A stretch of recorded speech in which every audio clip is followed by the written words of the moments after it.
Merhaba Dirokart kanalına hoş geldiniz. Bugünkü konumuz bir halkın hayali olan Rojava. Rojava sadece bir bölgenin adı değil, bir halkın hayallerinin yetiştiği yer. Umutlarının yeşerdiği ve meyvesini toplayacağı yer. Silav hevalno. Hümbişer hatin kanala Dirok Art. İro emeli se Rojava biaksivin. Cihe kumirov ji eşen xwesud verdigirin u ji bo ereban kabuseke. Rojava u geleme, çiheki ku öwkesen ku ji şehiden meditirsin. Öwkesen kun ne hejayê gotina mirovên dixwazin wêran bikin. Dirokek hareke din nîşan daye ku ereb nedikarin jî bo Kurdan bibin dost û ne jî dijminen bir rûmet. Verin em bivan gotinen Selahattin Demirtaş dest pebikin. Merhaba, bugün Kuzey Suriye'deki Rojava'nın o inanılmaz hikayesine yakından bakıyoruz. Yani baskı altında doğan bir hayalin Kürt halkı için ne anlama geldiğini ve bu hayali koruyan Suriye Demokratik Güçlerinin yani SDG'nin bu denklemdeki yerini konuşacağız. Şimdi bu gerçekten de kilit bir soru. Rojava'nın neden ve nasıl ortaya çıktığını tam olarak anlayabilmek için önce bu sorunun cevabını aramalıyız. Yani 10 yıllar süren o sistematik baskının ve kimlik mücadelesinin köklerine inmemiz gerekiyor. Aslında her şey 1960'larda Suriye'de yükselen Baas rejimi ve onunla birlikte gelen Arap milliyetçiliğiyle başlıyor. Bu yeni dalga, ülkenin en büyük azınlıklarından biri olan Kürtleri sistematik olarak hedef tahtasına oturttu. Bu öyle bir anda olan bir şey değil. Hayır, tam aksine. Bu Kürt kimliğini adeta haritadan, hafızalardan silmek için tasarlanmış, 10 yıllara yayılan bilinçli bir politikaydı. İşte bu zaman çizelgesi sürecin nasıl adım adım tırmandığını çok net bir şekilde gözler önüne seriyor. Peki bu politikalar pratikte ne anlama geliyordu?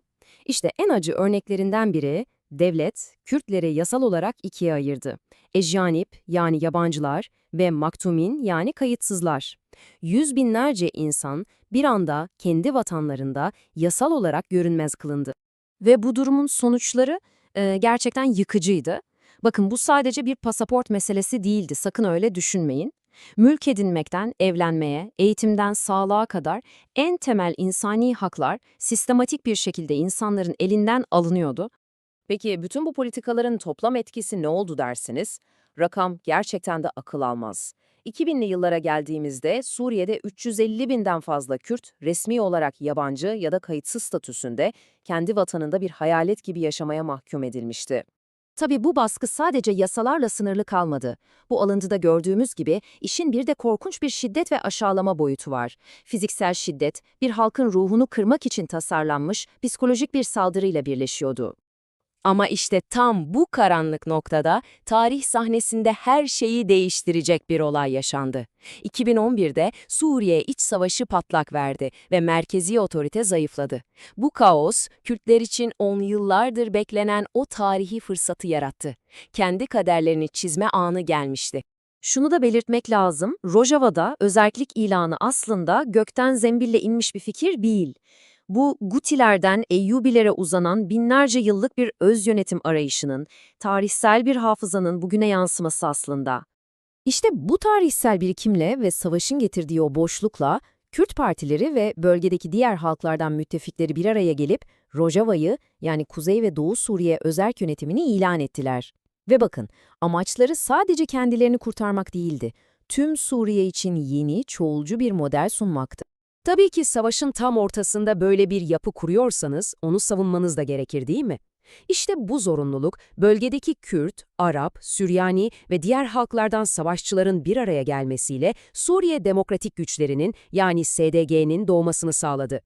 Peki bu bizi Rojava projesinin bugünkü değerine getiriyor. Bu değerin aslında iki temel direği var diyebiliriz. Birincisi stratejik ve askeri önemi, ikincisi ise kurmaya çalıştığı o eşsiz toplumsal vizyon.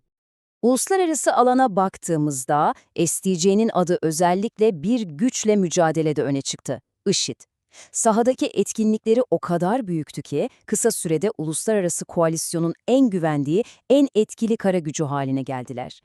Ve bu ortaklığın ne kadar önemli olduğunu SDG Genel Komutanı Mazlum Kobani'nin şu sözlerinden de anlıyoruz. Yani odak noktası çok net: IŞİD'in bir daha asla o karanlık günleri geri getirememesi. Bu ortaklığın ne kadar hayati olduğunun belki de en çarpıcı kanıtı IŞİD lideri El Baghdadi operasyonu. Şunu net olarak söyleyebiliriz. SDC'nin istihbaratı olmasaydı, dünyanın en çok aranan teröristini yok eden o operasyonun başarıya ulaşması neredeyse imkansızdı. Ama Rojava'nın hikayesi sadece silahtan, savaştan ibaret değil. Hatta belki de asıl önemli olan, savaş alanının ötesinde, küllerin arasından yepyeni bir toplum yaratma vizyonu. Bu vizyonun en güzel, en somut örneklerinden biri de Make Rojava Green Again, yani Rojava'yı yeniden yeşillendir kampanyası. İsmi bile çok şey anlatıyor, değil mi? Ve bu kampanya gördüğümüz gibi 3 temel üzerine kurulu. Ve bu kesinlikle kağıt üstünde kalmış bir proje değil. Hayır, bu tamamen hayata geçirilmiş bir vizyon. Durmadan ağaç dikiyorlar, atıkları gübreye çeviriyorlar, su kaynaklarını korumak için sistemler kuruyorlar. Yani somut adımlar atıyorlar. Bu çabanın ne kadar ciddi olduğunu anlamak için size tek bir örnek vereyim. Kurdukları su yönetim sistemlerinden sadece bir tanesi günde tam 2500 litre su tasarrufu sağlıyor. Sadece tek bir sistem. Peki bütün bunlardan sonra ne düşünmeliyiz?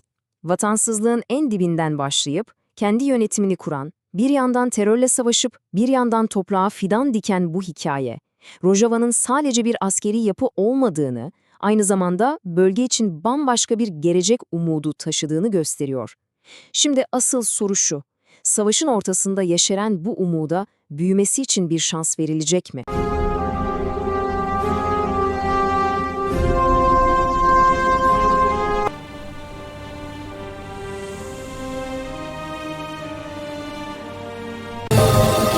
Es selahedin el kurdime, silavci neviyen minre.